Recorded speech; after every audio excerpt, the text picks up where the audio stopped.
Hello. Habari za asubuhi. Habari za asubuhi ndugu jamaa na marafiki au Watanzania wote. Tunashukuru Mungu tumeamka salama. Mimi na wewe tumeamka salama, tunapumua vizuri, lakini kuna watu wengine wanapumilia mipira hospitalini. Kuna wengine saizi watu wanalizana kwamba kuna msiba, watu wanaenda kwenda kuzika, lakini mimi na wewe tunamshukuru Mungu. Tumeamka salama, Mungu ashukuriwe. Bado kwenda sasa kwenye mapambano, kwenda kupambana ili familia ipate kula, watoto waende shule. Lakini nataka niwaambieni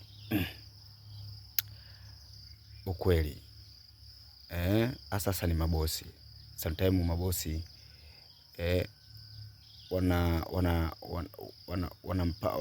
wanafanya kwamba wagombane na familia zao, kwa sababu mabosi, mtu anapiga kazi, mwisho wa siku fundi anafanya kazi, lakini anaweza akamwambia bwana, mimi sasa hivi hela sina hapa nilipo.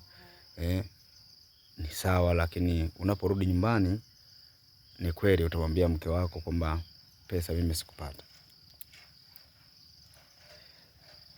Lakini huyo mwanamke kuna mambo mawili anaweza akapokea kwamba anaweza akapokea kwa mawili. Okay, anyway, kama umekosa basi sawa, haina shida, lakini kuna mwanamke mwingine atakuelewa. Mwanamke anahitajika athamini uwepo wa mume wake. Salama.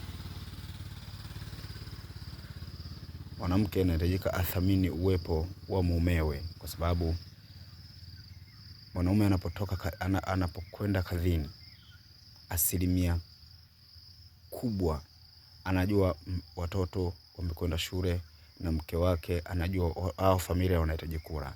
Lakini anapokwenda kazini, basi ujue wewe mwanamke kwamba kuna mapambano makubwa kulikweli kwa mume wako kwa kule kazini. Anashinda juani, anagombana na bosi. Ndo kama hivyo mabosi wanakuwa hawathamini mafundi wao. Pesa anakopo nayo, lakini sometimes yani anakuzingua tu. Umeelewa? Kwa hiyo na wewe sasa unakuwa unayamaki, unakuwa unakasirika. Mimi nyumbani nitakula nini? Ipo hivyo kwenye maisha. Lakini niwaombe sana mabosi, yani nyinyi mabosi muwathamini wafanyakazi wenu, kwa sababu wale wafanyakazi wanafanya kazi, wanatumia nguvu au wanatumia akili kwa hiyo hivyo vitu vipo kwenye maisha. Kwa hiyo niwaombe wake zetu, wanawake wote wawathamini kwanza waume zao wanapokwenda kazini.